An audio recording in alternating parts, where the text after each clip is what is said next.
allowed to speak here. Why is this Come law on. not Let her it's finish. classified to 4 Out. years Come after on, it's out. passed? Please Out. stop. What do you think Out. everybody Stop. is classified Sit down. for 4 Please years sit down, after it's please. passed? Sit down, please. No, because it's classified, you're not saying that. Oh, What's wait in a this minute, deal? you're not What here, website you're you not go here to to this hear, deal? listen to you. Will you please sit down and get out of here? Yeah, get out of here, that would be really good.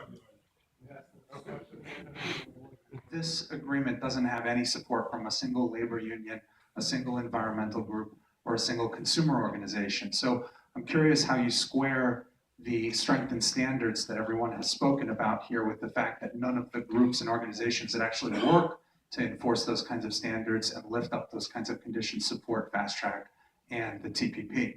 Secondly, the president has rightly called the growing income inequality and wealth inequality in this country a great moral challenge. Japan is a much more fair and equitable country than the United States is by wealth distribution and income inequality. There's a broad academic consensus that trade and these types of deals raises inequality, a broad academic consensus. So I'm wondering how you square those two issues.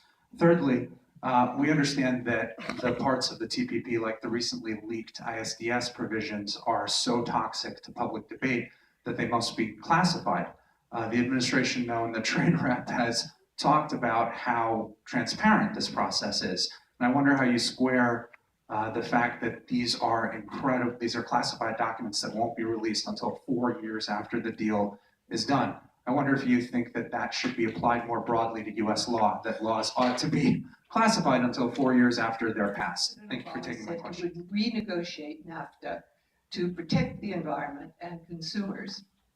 The recently leaked IP text shows that despite the objections of most other TPP nations, US negotiators are still pushing for foreign investors to use non-domestic tribunals to settle disputes over issues such as natural resources on federal land, government infrastructure projects, as well as utilities contracts.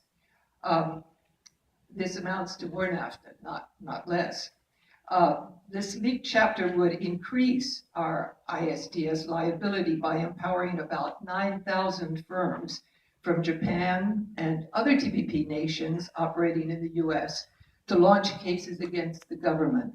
Till now, we've faced few ISDS attacks because our pacts are with developing nations whose firms have few investments here.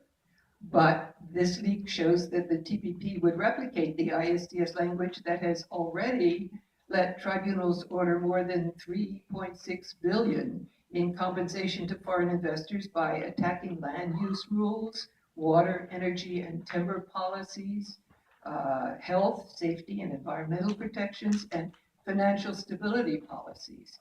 And while the Obama administration has been saying that the ISDS... Can you bring this? Yes. One more sentence. The Obama administration has been saying that the ISDS threat would be remedied in the TPP. This TPP text includes no new safeguards.